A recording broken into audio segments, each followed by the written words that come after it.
Hello and welcome to the Enhancing Your English podcast. I'm your host, Kevin Demi, and today is episode 2, Class Subjects. Now, even though I've titled this episode Class Subjects, actually, one of the main reasons I've done this is because I want to use some class subjects as examples for teaching about some Latin and Greek word roots. And let me explain what I mean. Now, with some class subjects that students can take, especially in university, the parts of the words have meaning. And I've started off with 6 examples of this. Now, let's take a look at the first one, biology. When you see logi at the end of a class subject, such as biology, anthropology, psychology, geology, sociology, logi comes from the Greek, and it basically means the study of something.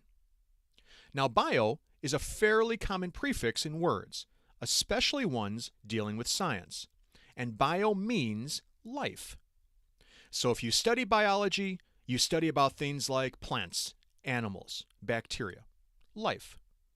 You can also see bio in words like biofuel, which is fuel or gas made by living things, like plants or vegetable oils, and biodegradable. Biodegradable garbage is garbage that can be broken down by living things, like bacteria. And to use a class subject, biochemistry, which is a class dealing with the chemistry of living things. Next we have anthropology, and anthropo means human. So if you study anthropology, you study about human cultures and customs. And while it doesn't show up in many English words, you can see anthropo in words like misanthrope, which basically translates to someone who hates people or humankind. Next we have astronomy, which is the study of space and the universe. And can you guess what astro means? Now, let me give you a hint. If you take the first 4 letters of astro and change the order of the letters, it'll give you the answer. So astro means star. And you can see this root in words like astronaut, which is a person who travels into space, and astrophysics, another university class subject that deals with the science of space. Next we have geography. Now, graph means to write or to record. And geo is a fairly common root in English words and means the earth. Now, that might sound a little strange, but if you think about geography, you're often dealing with maps, which record the rivers, the mountains, the countries of the earth. And you can see geo at the beginning of other words, such as geology, another school subject that deals with rocks and volcanoes. In geometry, a school subject whose name literally means measuring the earth, and is the branch of math that measures shapes and area and volume. Also, in geothermal power. Geothermal literally means earth heat, and is the power that can be made from the heat of volcanoes and hot springs. Next we have philosophy. Now, if you see phil in a word in English, phil means love. And soph means wisdom. So maybe someone who studies philosophy is someone who loves wisdom or knowledge. You can see soph in words like sophisticated, which is someone who is maybe wise about the world or has education or knowledge of things like the arts, music, literature, foods. You can also see soph in sophomore, which is a second-year student in American high schools and universities. Now, if I didn't know, I would look at that word and think, wow, sophomore, more wisdom. What a great meaning. But actually, it's thought that the more in sophomore comes from a different Greek root, moros, which means stupid or foolish. And you can see this in another English word, moron, which means a stupid person. So in this thinking, sophomore basically means someone who thinks they have a lot of wisdom, but is actually stupid or foolish. Sometimes this word is also used as an adjective, as in sophomoric, which describes someone who is childish or immature. Finally, we have psychology. Now, psych comes from the Greek and literally means the soul. However, many times when we use this root today, the meaning can also be the mind. And you can see psych in many words in English and even in slang. For example, I can say that a person is a psycho, which means someone who's crazy or whose mind is not stable. I can also say that I am psyched, which means I'm excited or really ready to do something. For example, I could say that I'm going on vacation next week and I'm really psyched. I've been thinking about it, and now I'm really excited or ready to go. Now, why am I telling you all of this?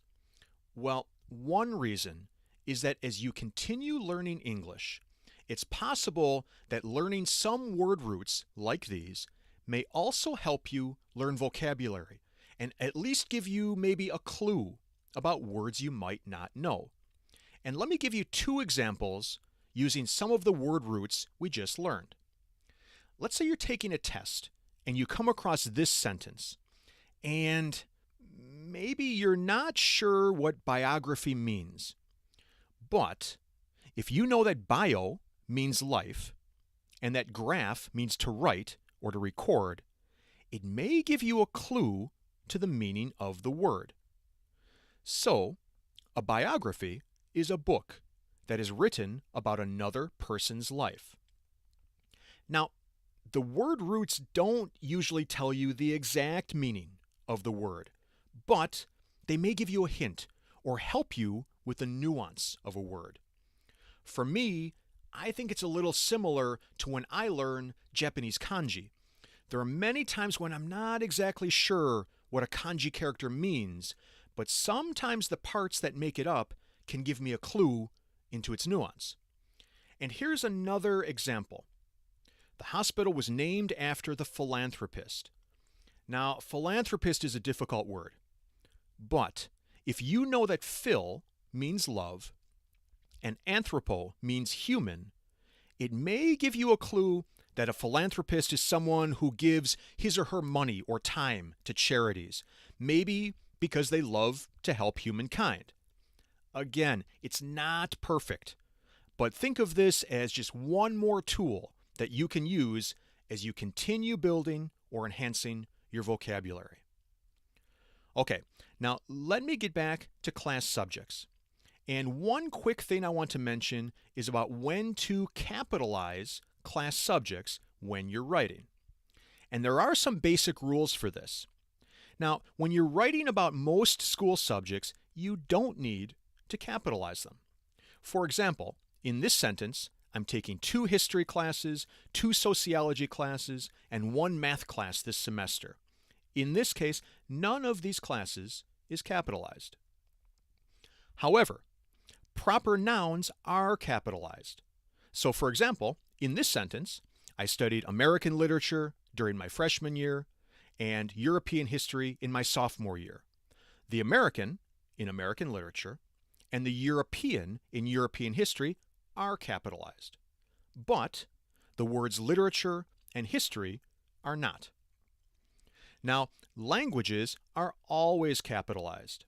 So, for example, whether it's English, French, Japanese, Arabic, or any other language, it's going to be capitalized. And finally, the names of specific classes or courses are capitalized.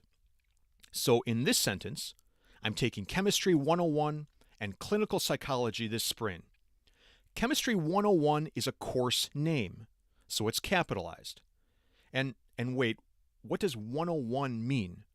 Well, oftentimes in the United States, university classes are followed by a number, and this number gives you an idea about the level of the class.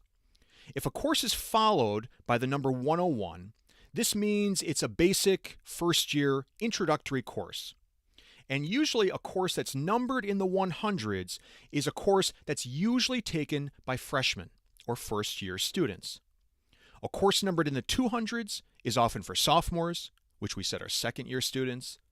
And a class numbered in the 300s would probably be for upperclassmen, meaning juniors and seniors, or third and fourth year students. Also, in this sentence, since I'm using clinical psychology as a specific course name, I capitalize that too. And finally, sometimes when American students talk, or sometimes in movies or videos, you may hear people abbreviate or shorten the names of some class subjects. Now, this is basically slang, but for example, I can do this with biology, and I can shorten the class name to bio. So for example, a student may say, I have a bio test tomorrow.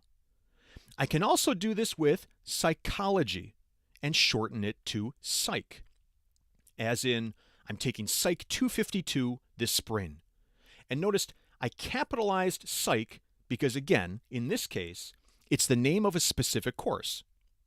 Next, I have home economics. Now, this is a class that I took in junior high school and high school, and it deals with cooking and sewing. And I can shorten this to home ec, as in, I made a cake in home ec today. Literature is another one, and it's often abbreviated to lit. So for example, we're reading Shakespeare in my English lit class.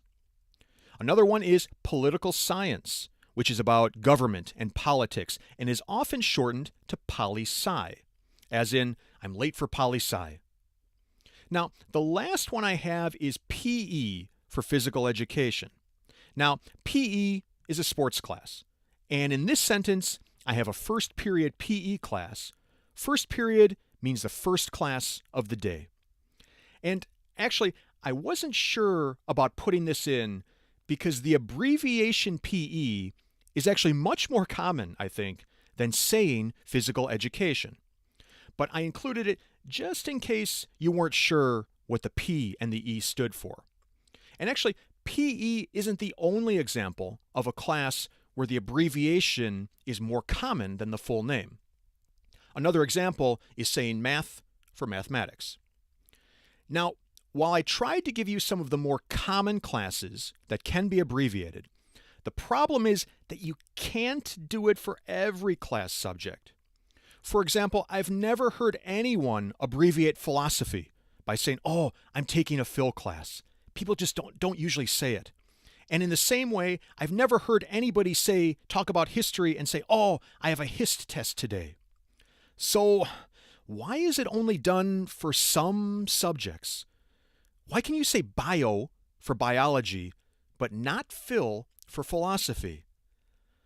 To be honest, I don't know.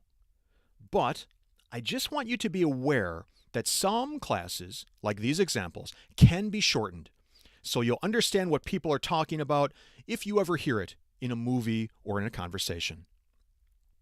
Well, that's all for today. Thank you very much for listening to this second episode of the Enhancing Your English podcast. If you have any comments or questions, please feel free to contact me at kevin@enhancingyourenglish.com. So thanks again for listening, and best of luck enhancing your English.